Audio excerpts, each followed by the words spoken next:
Baik, Assalamualaikum warahmatullahi wabarakatuh. Perkenalkan kami dari kelompok 4 yang mana beranggotakan yaitu saya sendiri Hanifah Aisyah dan 3 rekan saya yaitu ada Fahri Trinanda Yasman, ada Leo Saputra dan ada Sarah Al-Fadila.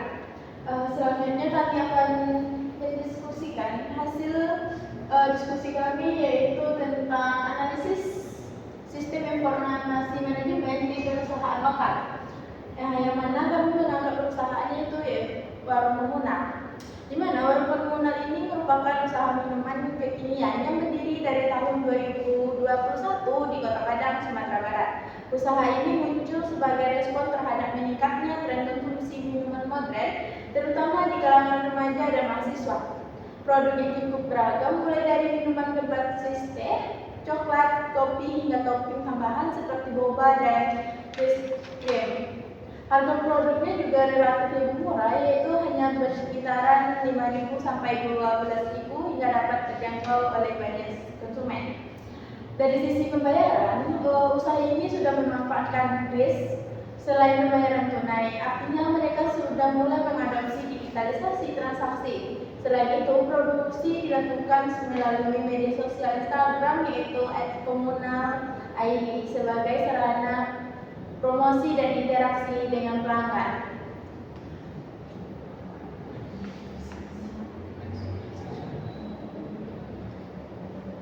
Nah, untuk selanjutnya itu ada penjelasan dari visi dan misinya dari warung komunal ini, di mana visinya adalah menjadi usaha minuman kekinian yang dikenal luas dengan layanan cepat, modern, harga terjangkau, dan kualitasnya baik. Sedangkan misinya adalah menjaga kualitas produk, memberikan pelayanan cepat, memanfaatkan teknologi informasi, dan melakukan ekspansi usaha. Artinya, sejak awal warung komunal memang memiliki orientasi penggunaan teknologi dalam operasionalnya. Nah, untuk identifikasi sistem informasinya itu akan disampaikan oleh pembentuk kedua yaitu Fahri Trinanda. Kepada Fahri dipersilakan.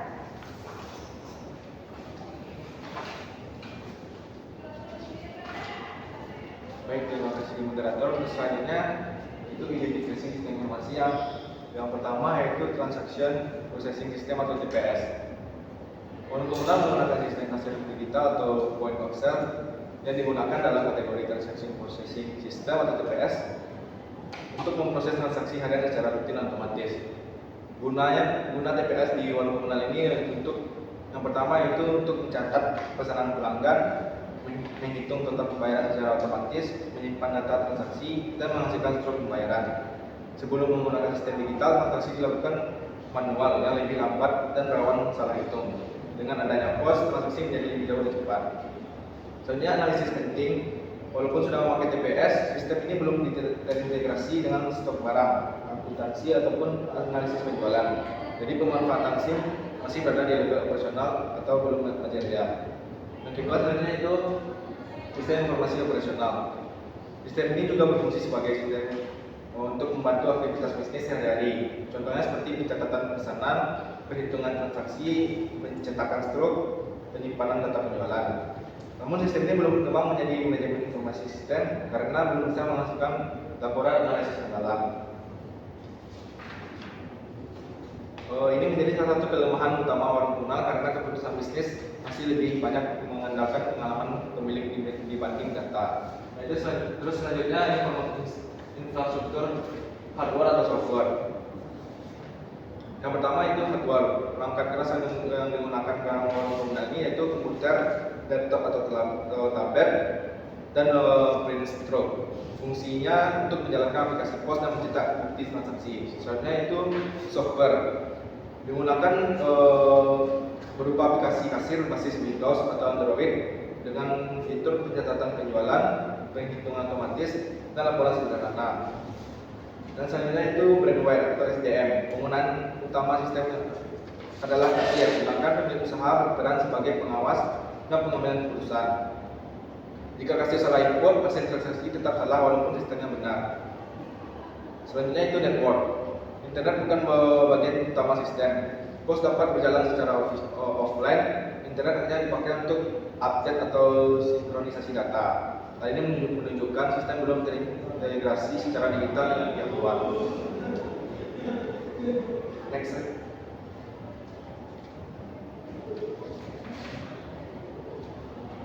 Balik lagi. Nah, selanjutnya itu alasan mengapa pengguna tidak menggunakan sistem online. Karena ada pertimbangan biaya komisi platform yang cukup besar. Jika menggunakan layanan online, harga jual harus naik sehingga tidak sesuai dengan strategi bisnis mereka, yaitu harga murah dan terjangkau. Selain itu, skala usaha masih kecil dan sistem sederhana dianggap lebih cocok, dan pemilik ingin menjaga daya saing harga.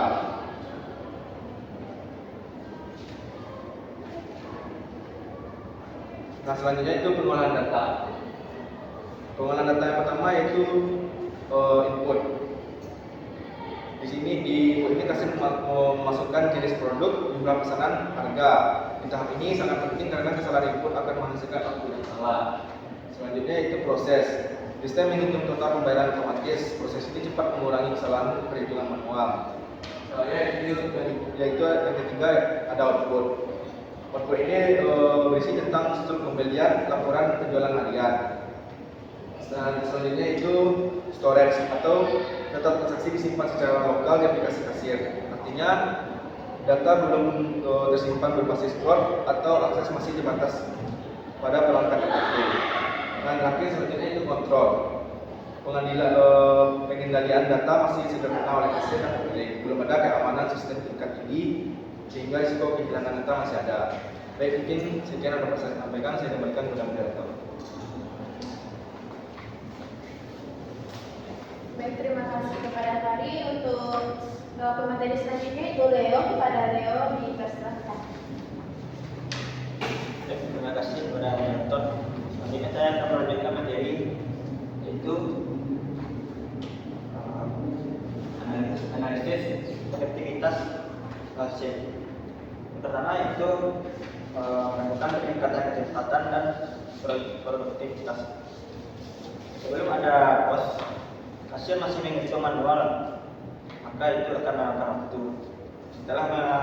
Setelah hasil memakai pos, pelayanan menjadi lebih cepat, antrian berkurang, dan turnover meningkat, maka potensi pendapatan akan bertambah.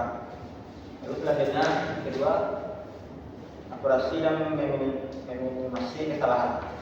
Sistem ini otomatis mengurangi jumlah error, namun kesalahan tetap mungkin terjadi pada tahap input hasil.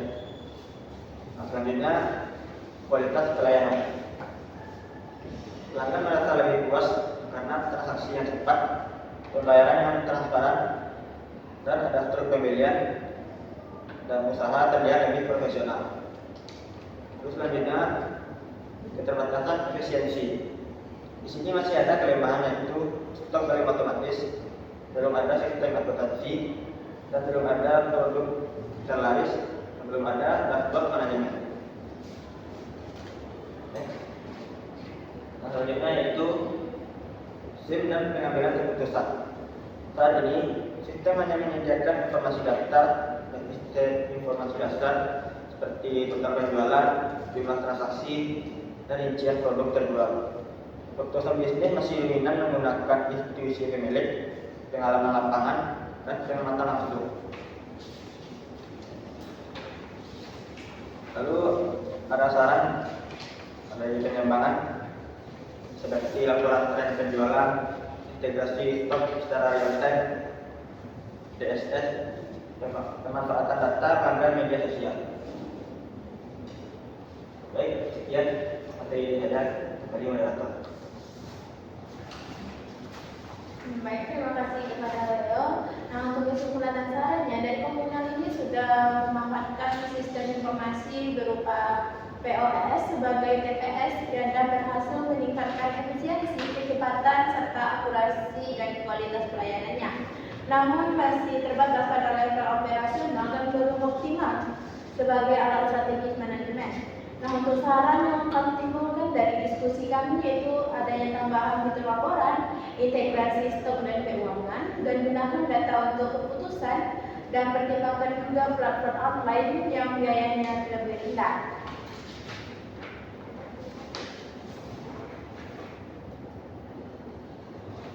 Nah, selanjutnya kita beralih kepada proyek yang kedua, yaitu profil perusahaan dari HSBC dibandingkan dengan Bank Sentral Asia, di mana HSBC ini merupakan salah satu bank internasional terbesar di dunia yang berdiri pada tahun 1865 dan di Hong Kong dan Shanghai. Nama HSBC ini berasal dari Hong Kong dan Shanghai Bank Corporation. Awalnya HSBC didirikan untuk mendukung perdagangan antara Asia dan Eropa.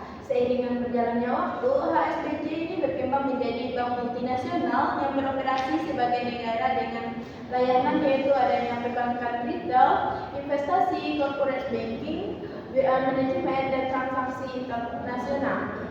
Karena beroperasi lintas negara, HSBC ini membutuhkan sistem informasi yang sangat kompleks, real-time, dan terintegrasi secara global.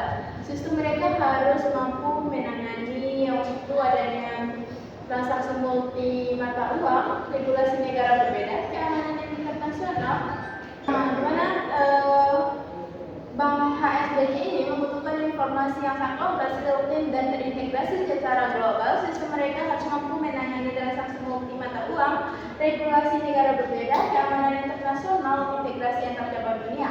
Karena skala globalnya, HSBC ini memerlukan sistem informasi yang fokus pada integrasi internasional dan manajemen risiko global. Dan kalau kita bahas perusahaan mereka yang secara lokal, yaitu yang ada di Indonesia, itu adanya Bank BCA, di mana Bank BCA atau Bank Sentral Indonesia berdiri pada tahun 1957 di Indonesia dan menjadi salah satu bank swasta terbesar di Indonesia. BCA terkenal dengan kekuatan layanan digitalnya seperti ATM, mobile banking, dan internet banking. Ada kris, transfer real-time, dan pembayaran digital. BCA memiliki fokus utama pada nasabah domestik, kemudian transaksi dan kenyamanan digital banking. Karena itu, sistem informasi di BCA ini belum diarahkan pada kecepatan layanan nasabah Indonesia dan efisiensi transaksi harian. Berdasarkan analisis dari HSBC fokus global, maka BCA lebih fokus pada customer experience domestik. Nah, untuk lebih lanjutnya, mari kita dengarkan materi dari materi kedua, yaitu Fari. Pada Fari, dipersilahkan. Baik, terima kasih moderator. Selanjutnya, saya akan membahas jenis sistem informasi yang digunakan. Yang pertama yaitu ada transaksi processing system atau TPS. Ini merupakan sistem yang memproses transaksi personal sehari-hari. Di HSBC dan BCA, TPS digunakan untuk transfer uang, setor tunai, tarik tunai, pembayaran tagihan, transaksi kartu debit atau kredit, pembelian digital. Namun ada pun fungsi dari TPS itu yaitu untuk memproses transaksi real time, menjaga akurasi saldo rekening, mengurangi kesalahan manual, dan mempercepat pelayanan. Contohnya seperti ketika nasabah transfer uang melalui MBCA, sistem langsung memproses perubahan saldo secara otomatis dalam hitungan detik.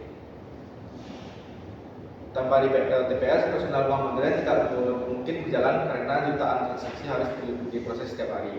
Baik, saya itu manajemen informasi sistem. Ini digunakan untuk mengubah data transaksi menjadi informasi material. Laporan manajemen informasi sistem ini akan menghasilkan laporan keuangan, laporan transaksi, performa cabang, profitabilitas, dan penggunaan layanan bank. Contohnya seperti manajemen BCA dapat mengetahui cabang mana yang paling produktif dan layanan digital paling aman yang digunakan. Selanjutnya itu perlu perbedaan HSBC dan BCA. HSBC sendiri menggunakan manajemen sistem informasi untuk pengawasan antar lintas negara dan pasar global, sedangkan BCA sendiri digunakan untuk optimalisasi layanan dalam negeri. Selanjutnya itu Decision Support System atau DSS. DSS membantu untuk pengambilan keputusan yang lebih kompleks. Di bank, DSS dipakai untuk analisis kredit, penilaian risiko, prediksi gagal bayar, investasi, dan evaluasi bisnis. Pada HSBC DS lebih kompleks karena mengenai risiko internasional, kurs mata uang, kondisi ekonomi global, kepatuhan internasional. Sedangkan pada BCA, DSS lebih fokus pada analisis kredit UMKM, perilaku nasabah lokal, profil kredit masyarakat Indonesia. Soalnya itu core banking system atau CBS. Fungsi CBS ini itu untuk menyimpan data rekening, menghubungkan semua cabang, mensinkronisasi saldo real time, dan memastikan transaksi langsung tercatat. Contohnya, ketika nasabah BCA setor uang di Padang, lalu dicek saldo di Jakarta, datanya langsung sama karena CBS. Namun perbedaan HSBC core banking berskala global multi negara, sedangkan BCA core banking nasional Indonesia. Selanjutnya itu customer relationship management. Ini berfungsi untuk membantu bank menjaga hubungan dengan pelanggan dengan memahami kebutuhan nasabah, personalitas layanan, promosi produk sesuai kebutuhan, dan meningkatkan loyalitas nasabah. Contohnya, ketika nasabah sering menabung, bank bisa menawarkan investasi atau deposito. Selanjutnya itu infrastruktur sistem informasi. Yang pertama itu server dan data center. Digunakan untuk menyimpan data nasabah, proses transaksi, backup data, dan bank membutuhkan server besar karena transaksi sangat banyak setiap hari. Yang kedua itu jaringan komunikasi. Ini gunanya untuk menghubungkan ATM, mobile banking, kantor cabang, dan sistem pusat. Tanpa jaringan stabil, transaksi bisa gagal. Selanjutnya itu cloud computing. SPC mulai banyak menggunakan cloud untuk fleksibilitas, efisiensi penyimpanan, analisis data cepat. Sedangkan BCA lebih berhati-hati karena mempertimbangkan regulasi dan keamanan data nasional. Selanjutnya itu ada cyber security, di mana cyber security ini untuk menyimpan data sensitivitas, keamanan, dan menjaga prioritas utama. Keamanan dilakukan dengan firewall, encryption data, otentik berlapis, OTP, biometrik, foundation system. Tanpa keamanan tinggi, bank rentan mencuri data dan cyber crime. Baik, hanya itu dapat saya sampaikan. Saya kembalikan kepada moderator. Baik, terima kasih kepada Tari. Untuk dari selanjutnya itu akan disampaikan oleh Leo. Kepada Leo dipersilakan. Baik, terima kasih kepada moderator. Selanjutnya saya akan menjelaskan materi yaitu analisis efektivitas sistem informasi. Yang pertama, efisiensi operasional. SIM ini membantu transaksi lebih cepat, pekerjaan otomatis, mengurangi biaya operasional, dan meningkatkan produktivitas pegawai. Contohnya, transfer online jauh lebih cepat dibanding dengan proses manual. Selanjutnya yang kedua, akurasi dan minim human error. Sistem otomatis mengurangi kesalahan manusia dalam mencetak saldo, transaksi, dan laporan keuangan. Lalu selanjutnya, pengambilan keputusan. Data real time membantu manajemen dalam membaca tren, mengelola risiko, menentukan strategi bisnis, dan mengembangkan layanan. Bank modern tidak lagi memakai intuisi semata, tapi berbasis data analitik. Next. Selanjutnya, berikut tabel evaluasi dan perbandingan ASBC dengan Bank BCA. Pada ASBC ada keunggulannya yaitu jaringannya secara internasional, transaksi multi negara, sistem yang global, DSS internasional, dan keamanan global yang tinggi. Nah, kelemahannya sistem yang kompleks, biaya operasional tinggi, dan regulasi lintas negara cukup rumit. Nah, pada Bank BCA keunggulannya itu sangat kuat di layanan digital dan negara Indonesia. Usaha yang friendly, transaksi cepat, dan fokus pada kebutuhan lokal. Kelemahannya yaitu fokus domestik, jangkauan global tidak sebesar Bank ASBC. Kesimpulan pada perbandingan ini, ASBC cukup unggul pada cakupan internasional, sedangkan BCA hanya unggul pada pengalaman nasabah lokal dan digital banking negara Indonesia. Sekian yang saya beri moderator. Baik, terima kasih kepada Leo. Nah, untuk kesimpulan dari diskusi kita tentang perusahaan internasional dan nasional ini, yaitu adanya sistem informasi manajemen pada HSBC dan BCA menunjukkan bahwa teknologi menjadi bagian dengan industri perbankan modern, di mana sistem informasi berfungsi untuk meningkatkan efisiensi, mempercepat transaksi, dan meningkatkan keamanan, serta mendukung keputusan strategis berbasis data. Namun perbedaannya juga terletak pada skala, yaitu ESBC ini lebih berfokus pada global, sedangkan BCA berfokus pada domestik Indonesia. Nah, untuk rekomendasi yang kami tawarkan, yaitu kami menyarankan untuk meningkatkan cyber security dan pengelolaan AI dan big datanya, dan serta peningkatan layanan digital dan pengembangan SDM untuk teknologi informasi. Nah, mungkin sekian presentasi kami pada hari ini. Kami ucapkan terima kasih. Assalamualaikum warahmatullahi wabarakatuh.